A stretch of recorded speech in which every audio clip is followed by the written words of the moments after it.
With communications, Daniel Ashama.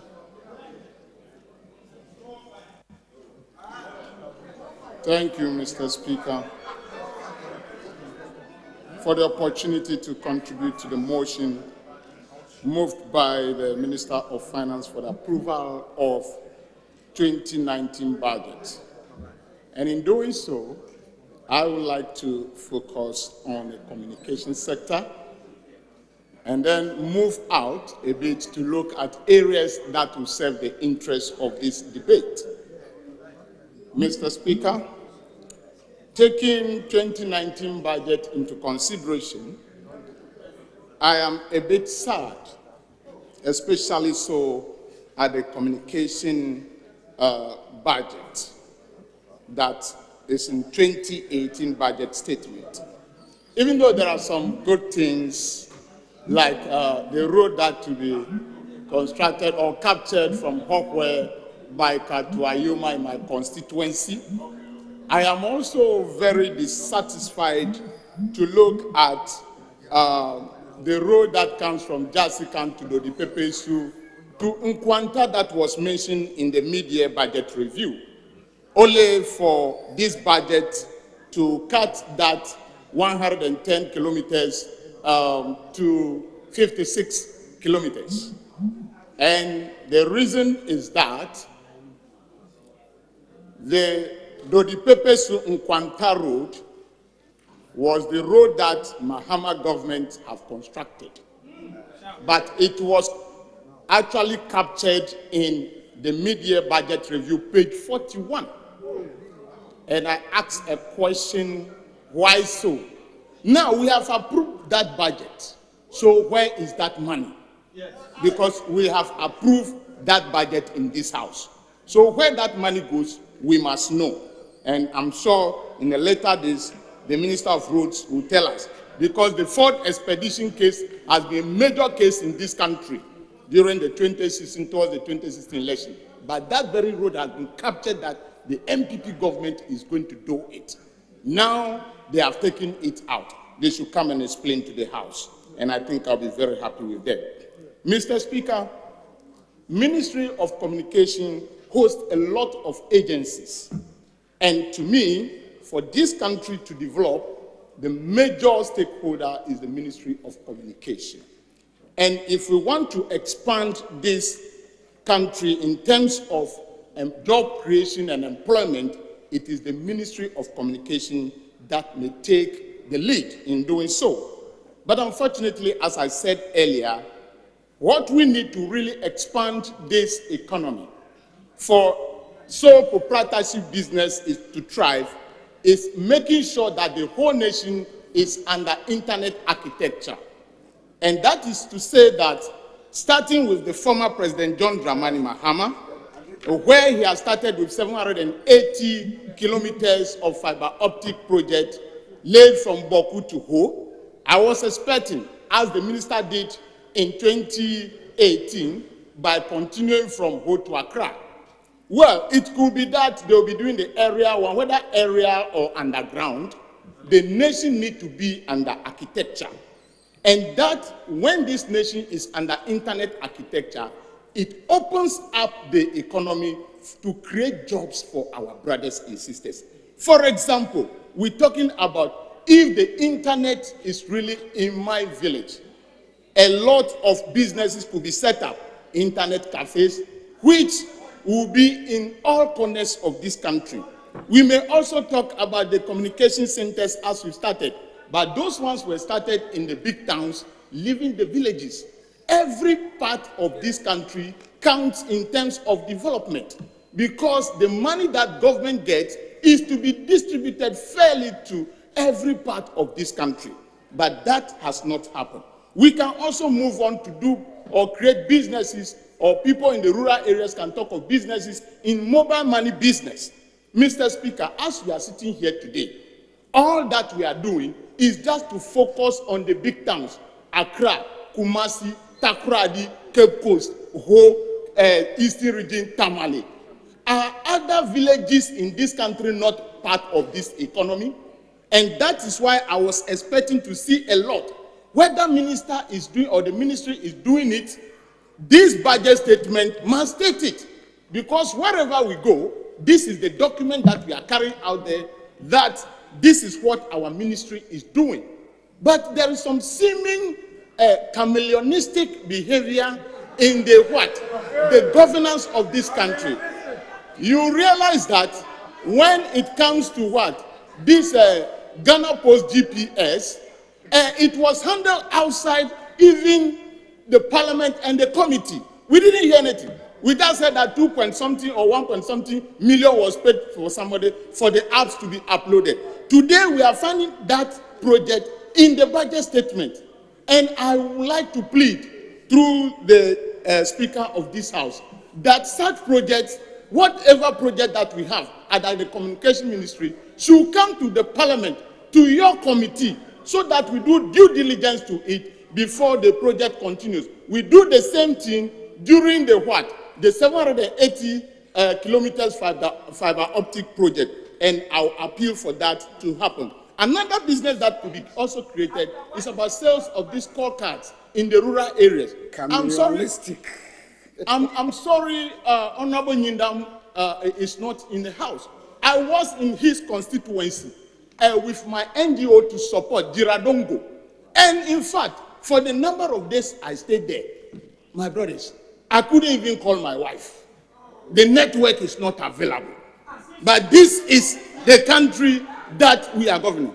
My brothers and sisters, governance is continuous. And so if the past government have started a project that is not seen to be continuing, there is that opportunity for me to ask questions as to why.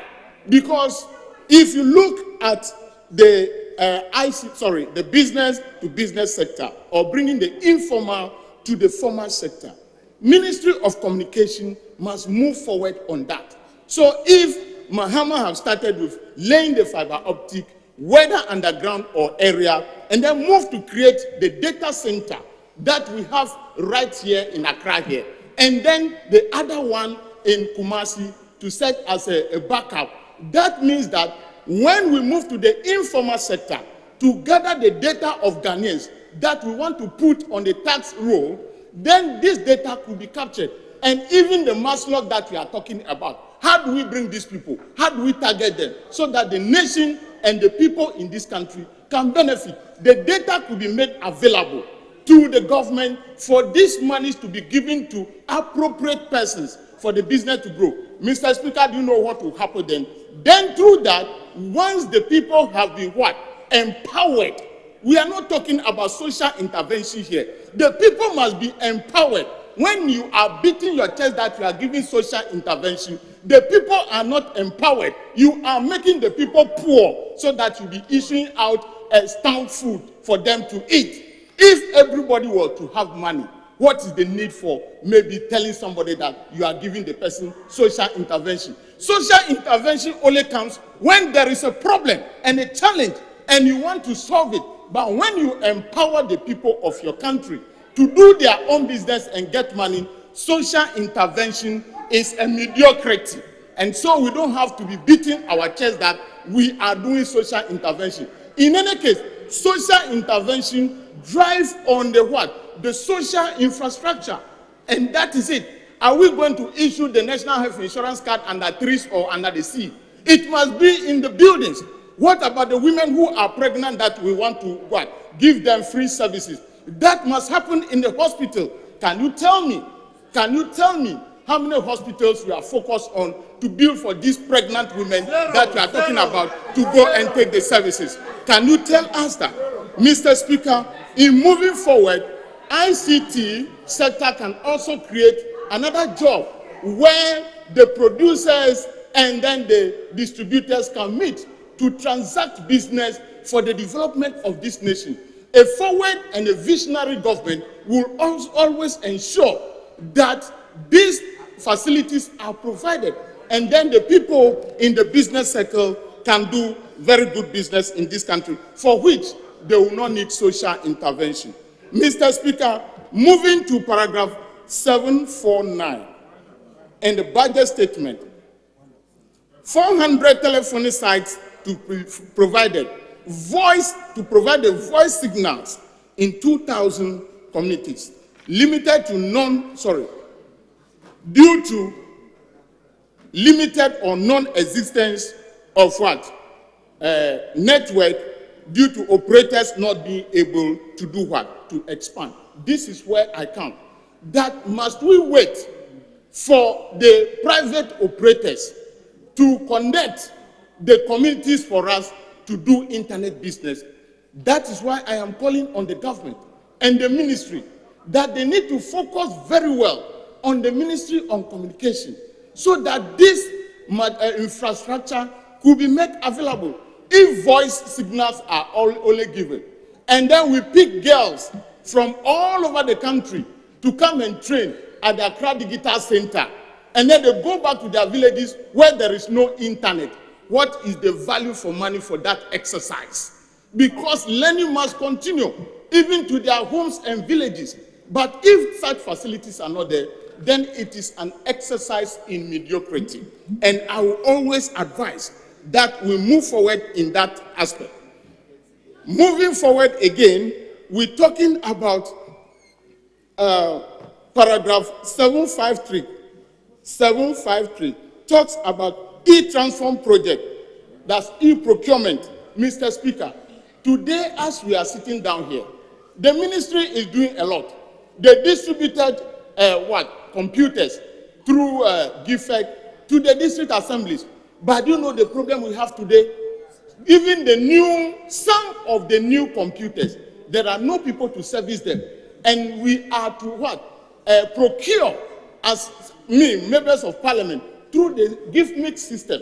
And so when the system is down, and so when the computer is down, it delays our work and the procurement process so that we can use our monies to develop. The question to the ministry or through Mr. Speaker is that what is the strategy that we are going to use to ensure that these services and the linking up of communities will continue uninterrupted? What is the strategy that we have right now? You will remember that during former President John Dramani Mahama era, we have RLG in this country. Our brothers at the opposite side or the other side, they talk a lot about it. Today, RLG is collapsed. What I know is that when there is a business in this country that will benefit the whole nation, even if there is a problem, we need to solve it. I could remember even that time, we were having RLG phones. If today that company is to survive, there will be a backup for the Ministry of Communication to do what? To be distributing these computers to the district assemblies. Today, if these computers break down, we have to order from abroad. If they didn't come, the assemblies and other institutions have become redundant. Can we even imagine the amount of dollars we will continuously to be using to be importing these machines into this country, computers? That is a problem. And how do we empower our people in this country to be on their own? So whatever business is coming into this country, I think it is only good that we look at it and support the government. Ranking member, hold on. You have 1.5 minutes more. Yes. Thank you very much, Mr. Speaker. Mr. Speaker, the honorable member, I think, is misleading this House. Because if he can tell us when RLG collapsed, if he can remember issues that led to their collapse, one of them, he said we caused it to collapse. We say out of that. He should tell us when it collapsed. He shouldn't create the impression that MPP came and RLG collapsed. Honorable, He should not create that impression. What has he said that is not true? That RLG has collapsed? That is a fact. No, I want to state that it collapsed under their watch. No, very well. It's the fact that RLG collapsed. It's a fact. Honorable Deputy So please Minister. proceed.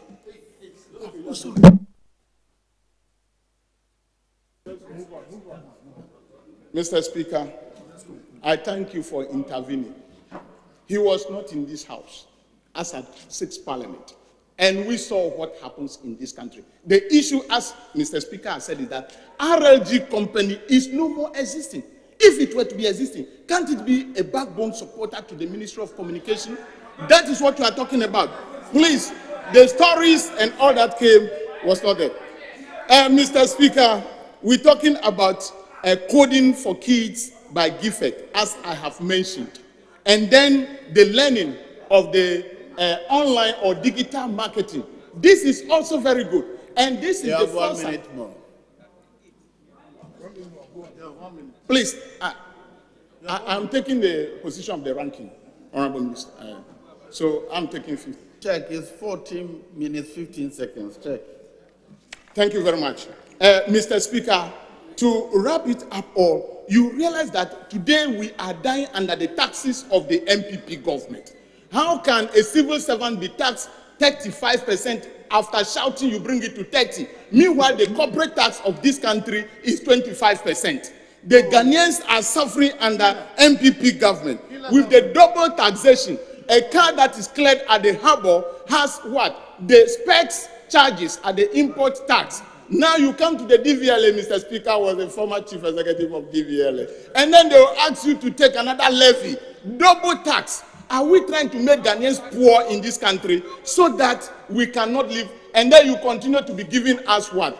The social intervention. Ghanaians need to be empowered so that we can work on our own. Look at the type of revenue collection in this country, just decreasing. From 4 million, the compliance rate was 2.5. 4.5, compliance rate was 1.5. 6 million, compliance rate was what? Was 1.